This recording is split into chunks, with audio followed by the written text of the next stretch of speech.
Okay, Assalamualaikum warahmatullahi wabarakatuh. Okay, thank you for the time and the opportunities given to me. In this occasion, I'd like to present the result of our study entitled Science Learning with Reggio Emilia Approach. Okay, and for this presentation, here we would like to present about the introduction, literature review, method, result, and discussion and conclusion of the result of the study. Okay, we start from the introduction. Children deserve the best education according to their phase of development, and children now is in playing phase. Children only know playing, so children are in a playing phase, and for them playing means learning, and learning means playing too for them. And therefore, during the activities of playing and learning, teachers need to be the facilitator. Teachers are the facilitator for the children.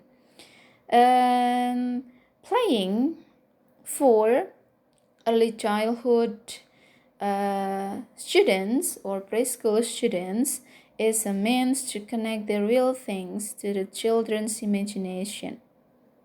And actually, children do examining the surrounding while playing. They do scientific action, therefore. So when they are doing their activities, when they are playing, they actually do scientific action. These scientific actions can be in form of, for example, examining two banana trees, or sniffing galangal, or maybe tripping Beradine into a glass of water, or gathering information through magnifier and scales, and so many other kind of activities related to the natural phenomena and its relationship with the environment. It can be called as scientific activities for children, because scientific activities for children is still simple. And science learning needs to be well guided in this phase because they are still children. Science learning is important to develop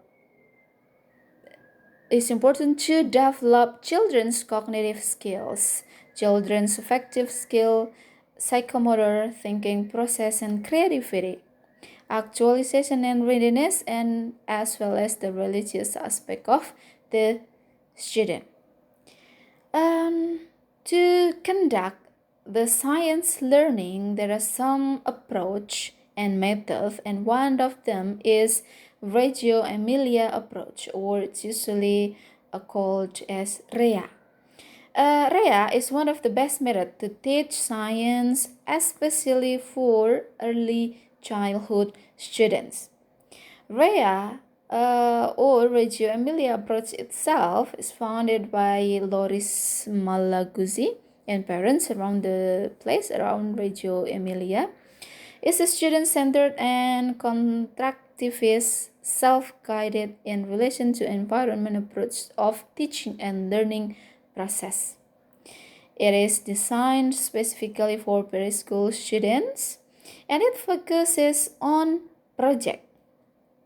There are some strengths of Reggio Emilia approach, such as ideas can be made by the children, teachers stimulate the children, teachers introduce interesting topic to discuss, all ideas can be developed. It suggests authentic learning where activities conducted must be similar to real life. Okay. Because of the strengths of REA, um,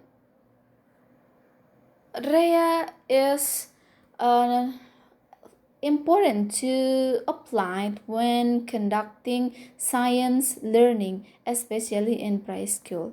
But however, there is lack of studies related to the Reggio Emilia approach implementation, especially in preschool, and that's why we would like to provide or to enrich the literature, the information related to the implementation of Reggio Emilia approach in early childhood education. This is the background of our study. And to conduct this research, we have a research question, of course. And this research question is, how is the profile of science learning with the Reggio Emilia approach in the kindergarten? Okay, this is our research question. Okay, now we go to the literature review of this research. Science learning is important in early childhood education. Through science learning, children will examine and connect causal effect in an action or events that leads to logical thinking. Okay, this is science learning according to Baroro and Kofur. I think I will skip that one. Okay, now we go to the Reggio Emilia approach, or REA, which is the approach we examined in this study. REA focuses on project for students, as I said before, and the project can last for a week or a semester. It depends on the project itself, whether it is a big or only a small project for the students. Or maybe it can be last only a day, yeah, even can last only for a day. REA applies emergent curriculum. Now, what is emergent curriculum? Emergent curriculum is a student-driven curriculum. Student-driven curriculum means that the topic or from the students' interest. Yeah, so teachers invited the students to tell their ideas or the topic to be discussed in the during the learning and during the teaching and learning process. And the topic could be topic about society, family, hobby, or favorite of the students, of course. And the assessment in REAs usually use documentation in form of children's expression, feelings, ideas, and understanding. The document shows the level of children's development and the indicators of science learning achievement in early childhood education, or there are 6 indicators: observing, grouping, guessing, predicting, applying, planning research, communicating, and organizing class. Okay, now we go to the next one. We go to the next aspect of this article. Now we go to the method. We use descriptive qualitative study for this research, and we conducted the research in a kindergarten in Magelang, and due to the research ethic we couldn't mention the name of the kindergarten. And we did the research during a month from February to March 2012. And for the data collection technique, we used observation, in-depth interview, and documentation study. And for analyzing the data, we do editing, coding, and data tabulation, and also data analysis as the last process of data analysis. We also conduct data triangulation from the some different research of the data, and we also conduct validity and reliability tests for this research. Okay, here we go to the result and discussion. From the observation result, we observed the teacher, students, and also the parents during the teaching and learning process. And from the teachers, we found that teachers welcome the students' ideas toward the class by bringing real things into the class, document the activities, ask the students' opinion about the activities. And from the students, we did the observation and result in the conclusion that students observe and then grow and then guess and then predict, apply, plan, research, and communicate organize the class during the activities involving the real things prepared by the teachers.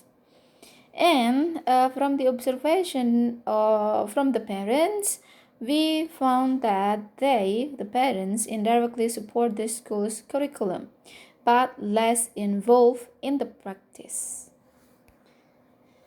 And here is the result of the interview. From the interview with the teachers, it was found that lesson plan is made by discussing the topic with the children. Lesson plan can sometimes be applied strictly, but often developed as needed. Teachers make notes to document the student activities. Uh, Teachers collaborate with other teachers, but only sometimes, and teachers rarely collaborate with parents. And from the parents' interview, we found that parents choose the school to do its curriculum. They thought that the school can provide the curriculum, the teaching and learning process in fun ways to the children. And they also say that children feel happy in the school, and they almost have no feedback, almost give no feedback to the teachers in the school. And in home, children learn to recite the Al-Quran and do similar activities just like in the school. And parents also said that children develop well time by time. Okay, now here we go to the conclusion of this research. The school actually implement the Reggio Emilia approach, but it is not fully implemented. It is only partially implemented. This implementation can be shown by the fact that teachers will document all of the project results, and the documentation is used to give feedback and follow up to the children and become the learning assessment. The science learning partially, not fully, comes to the children ideas, and this makes the implementation of REA or Reggio Emilia approach become partially, not fully in this school. And the class implementation doesn't always match the lesson plan. The collaboration among teachers needs to be improved. The collaboration between teachers and parents is less optimal. Okay, this is the conclusion, and based on the conclusion of our research, we have suggestion for the school. The first suggestion is that the teachers need to involve the children more during the process of lesson plan making, because teachers need to ask for the students' ideas and interest of topic to discuss during the teaching and learning process. They have did this way, this kind of process to ask for children's topic or ideas of topic with less involvement from the children. So they need to involve the children more. And then the second suggestion is that collaboration among teachers and between teachers and parents need to be improved, since it is the main concept of Reggio Emilia approach. Okay, I think that's all for our presentation. Thanks for the time. Wassalamualaikum warahmatullahi wabarakatuh.